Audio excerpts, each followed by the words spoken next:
दुनिया की राजनीति में एक बड़ा तूफान खड़ा हो गया है। नेटो के नए प्रमुख मार्क रुटे ने एक ऐसी चेतावनी दी है जिसकी गूंज नई दिल्ली, बीजिंग और ब्रासीलिया तक साफ सुनाई दे रही है। उन्होंने दो टूक शब्दों में कहा है कि अगर भारत, चीन और ब्राजील जैसे बड़े देश रूस के साथ अपना व्यापार जारी रखते हैं तो उन्हें गंभीर परिणामों का सामना करना पड़ सकता है। यह कोई मामूली धमकी नहीं है, बल्कि यह सीधे तौर पर सेकेंडरी सैंक्शन यानी दूसरे दर्जे के प्रतिबंध लगाने का एक खुला ऐलान है। इसका मतलब यह है कि जो देश रूस के साथ व्यापार करेंगे, नेटो और पश्चिमी देश उनके खिलाफ भी कड़े आर्थिक कदम उठा सकते हैं, जिससे उनकी अर्थव्यवस्था पर भारी असर पड़ सकता है। यह चेतावनी 15 जुलाई 2025 को वॉशिंगटन में अमेरिकी सीनेटरों के साथ एक अहम बैठक के बाद दी गई। मार्क रुटे ने साफ किया कि रूस यूक्रेन युद्ध को अब और नजरअंदाज नहीं किया जा सकता। उन्होंने भारत, चीन और ब्राजील के नेताओं से अपील की है कि वे सीधे रूस के राष्ट्रपति व्लादिमीर पुतिन से बात करें। उनसे कहा गया है कि वे पुतिन पर शांति वार्ता के लिए गंभीर होने का दबाव बनाएं। रुटे ने कहा कि अगर ये देश ऐसा करने में नाकाम रहते हैं तो प्रतिबंध उनकी अर्थव्यवस्था पर एक बड़े पैमाने पर चोट कर सकते हैं। यह एक तरह से इन देशों को एक मुश्किल विकल्प चुनने पर मजबूर करने जैसा है। या तो वे रूस का साथ छोड़ें या फिर पश्चिम के आर्थिक गुस्से का सामना करने के लिए तैयार रहें। यह पहली बार नहीं है कि इस तरह की बात सामने आई है, लेकिन इस बार नेटो प्रमुख के मुंह से निकली यह बात इसे और भी गंभीर बना देती है। नेटो एक सैन्य गठबंधन है, लेकिन अब वह आर्थिक हथियारों का इस्तेमाल करने की बात कर रहा है। यह दिखाता है कि यूक्रेन युद्ध को लेकर पश्चिमी देशों का धैर्य अब जवाब दे रहा है। वे अब उन देशों को भी इस लड़ाई में घसीटना चाहते हैं जो अब तक तटस्थ बने हुए थे और अपने राष्ट्रीय हितों को प्राथमिकता दे रहे थे। यह सीधे तौर पर भारत जैसे देशों की स्वतंत्र विदेश नीति के लिए एक बड़ी चुनौती है, जो हमेशा से अपने फैसले खुद लेता आया है। इस चेतावनी का समय भी बहुत महत्वपूर्ण है। यह ऐसे समय में आई है जब दुनिया की अर्थव्यवस्था पहले से ही कई चुनौतियों से जूझ रही है। ऊर्जा की कीमतें आसमान छू रही हैं और महंगाई आम आदमी की कमर तोड़ रही है। ऐसे में अगर भारत जैसे बड़े और विकासशील देश पर प्रतिबंध लगते हैं तो इसका असर सिर्फ उसकी अर्थव्यवस्था पर ही नहीं, बल्कि पूरी दुनिया की सप्लाई चेन पर पड़ेगा। यह एक ऐसा कदम होगा जो वैश्विक स्थिरता को और भी खतरे में डाल सकता है। सवाल यह है कि क्या भारत इस दबाव के आगे झुकेगा या फिर अपनी संप्रभुता और हितों की रक्षा के लिए कोई नया रास्ता तलाशेगा। नेटो की यह चेतावनी अकेली नहीं है, इसके पीछे अमेरिका का पूरा समर्थन और दबाव है। अमेरिकी राष्ट्रपति डोनाल्ड ट्रंप ने इस मामले में और भी आक्रामक रुख अपनाया है। उन्होंने रूस को एक अल्टीमेटम दिया है जिसमें कहा गया है कि अगर अगले 50 दिनों के भीतर यूक्रेन के साथ कोई शांति समझौता नहीं होता है तो अमेरिका रूस से आने वाले सभी सामानों पर 100% टैरिफ लगा देगा। यह एक बहुत बड़ा आर्थिक हमला होगा जिसका मकसद रूस की अर्थव्यवस्था को पूरी तरह से पंगु बना देना है। लेकिन ट्रंप यहीं नहीं रुके। उन्होंने यह भी धमकी दी है कि जो देश रूस से तेल और गैस खरीदेंगे उन पर भी इसी तरह के सेकेंडरी टैरिफ लगाए जाएंगे। यह सीधे तौर पर भारत, चीन और तुर्की जैसे देशों को निशाना बनाता है जो रूस से भारी मात्रा में कच्चा तेल खरीद रहे हैं। ट्रंप ने यह भी साफ कर दिया है कि इन सेकेंडरी टैरिफ को लागू करने के लिए उन्हें कांग्रेस से किसी नई मंजूरी की जरूरत नहीं होगी। यह दिखाता है कि वह इस मुद्दे पर कितनी तेजी से और सख्ती से कार्रवाई करने के लिए तैयार है। उन्हें अमेरिकी सीनेट का भी भारी समर्थन हासिल है। खबरों के मुताबिक 100 में से 85 सीनेटर एक ऐसे कानून का समर्थन कर रहे हैं जो राष्ट्रपति को रूस की मदद करने वाले देशों पर 500% तक टैरिफ लगाने का अधिकार देगा। यह एक अभूतपूर्व कदम है जो दुनिया के व्यापारिक नियमों को पूरी तरह से बदल सकता है और भारत जैसे देशों के लिए बहुत बड़ी मुश्किलें खड़ी कर सकता है। आर्थिक दबाव के साथ साथ अमेरिका और यूरोप यूक्रेन को सैन्य रूप से भी मजबूत कर रहे हैं। ट्रंप ने हाल ही में यूक्रेन के लिए एक नए और बड़े हथियार पैकेज का ऐलान किया है। इस पैकेज में सिर्फ रक्षात्मक हथियार ही नहीं, बल्कि पैट्रियट मिसाइल सिस्टम जैसे आक्रामक हथियार भी शामिल हैं। जिनकी मांग यूक्रेन लंबे समय से कर रहा था। ये हथियार यूक्रेन को रूसी हवाई हमलों का मुकाबला करने में मदद करेंगे।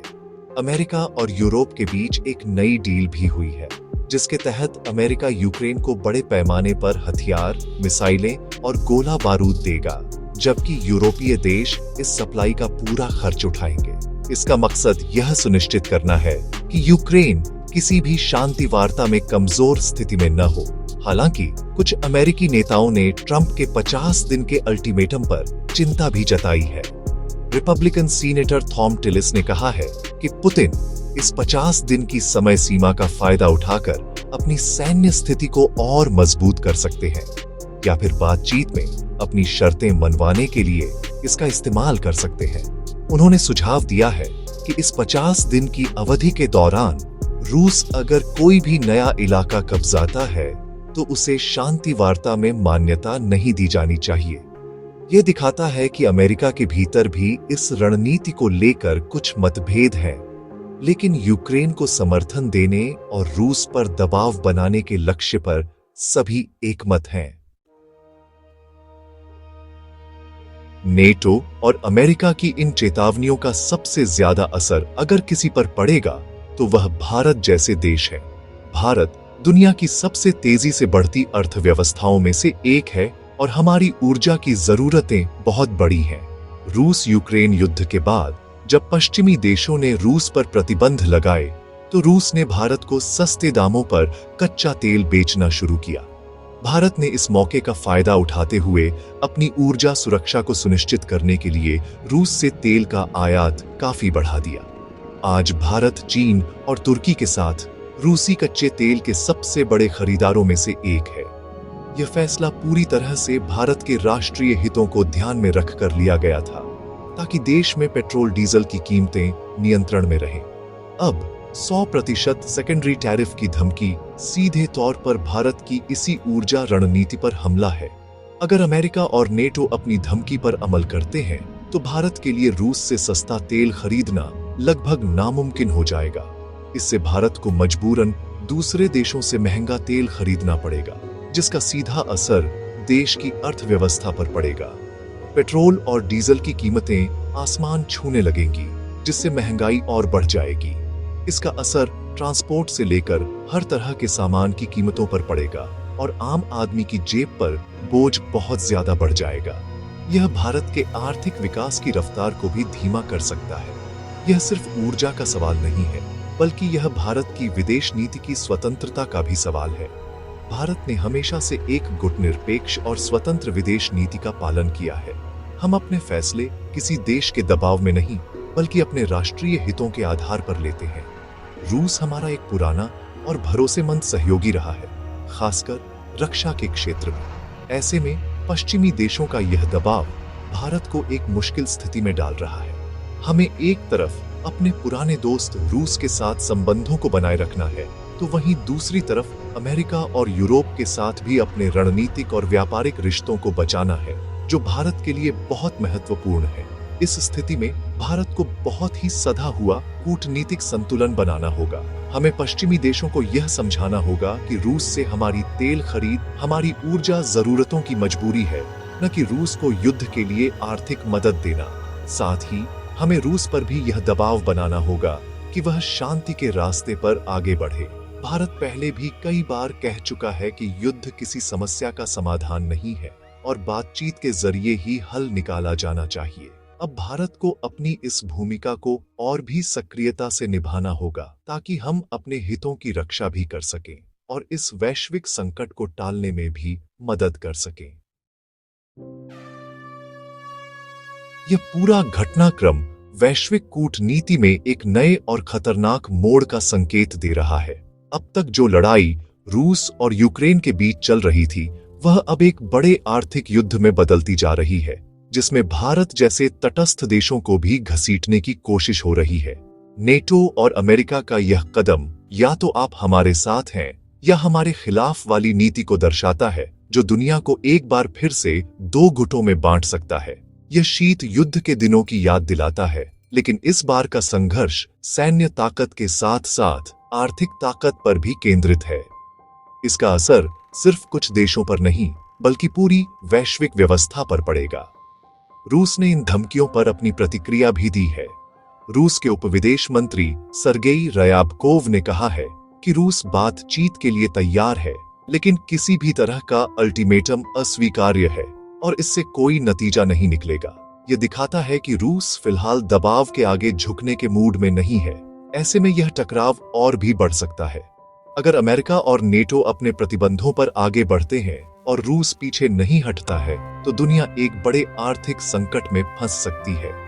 इससे वैश्विक व्यापार, सप्लाई चेन और ऊर्जा बाजार में भारी उथल-पुथल मच जाएगी, जिसका खामियाजा पूरी दुनिया को भुगतना पड़ेगा। इस पूरे परिदृश्य में भारत की भूमिका बहुत अहम हो जाती है। भारत एक बड़ी आर्थिक और राजनीतिक शक्ति है और दुनिया हमारी ओर देख रही है। हमें एक तरफ अपनी ऊर्जा सुरक्षा और आर्थिक हितों की रक्षा करनी है, तो दूसरी तरफ एक जिम्मेदार वैश्विक शक्ति के तौर पर शांति स्थापना में भी अपनी भूमिका निभानी है। प्रधानमंत्री नरेंद्र मोदी को अब अपनी कूटनीतिक कुशलता का परिचय देना होगा। उन्हें एक ऐसा रास्ता निकालना होगा जिससे सांप भी मर जाए और लाठी भी न टूटे। इसका मतलब है कि हमें पश्चिमी देशों के साथ संवाद बनाए रखना होगा और साथ ही रूस के साथ भी अपने संबंधों का इस्तेमाल उसे बातचीत की मेज पर लाने के लिए करना होगा। अंत में यह संकट भारत के लिए एक चुनौती भी है और एक अवसर भी। चुनौती यह है कि हम अपनी स्वतंत्र विदेश नीति को कैसे बचाए रखें और अपने आर्थिक हितों की रक्षा कैसे करें। अवसर यह है कि भारत इस संकट में एक शांति दूत की भूमिका निभा सकता है। अगर भारत अपने प्रभाव का इस्तेमाल करके रूस और यूक्रेन के बीच शांति वार्ता करवाने में सफल हो जाता है, तो यह दुनिया में भारत के कद को बहुत ऊंचा कर देगा। आने वाले 50 दिन न सिर्फ यूक्रेन के भविष्य के लिए, बल्कि भारत की विदेश नीति और वैश्विक राजनीति की दिशा तय करने के लिए भी बहुत महत्वपूर्ण साबित होंगे। दुनिया की नजरें अब नई दिल्ली पर टिकी हैं।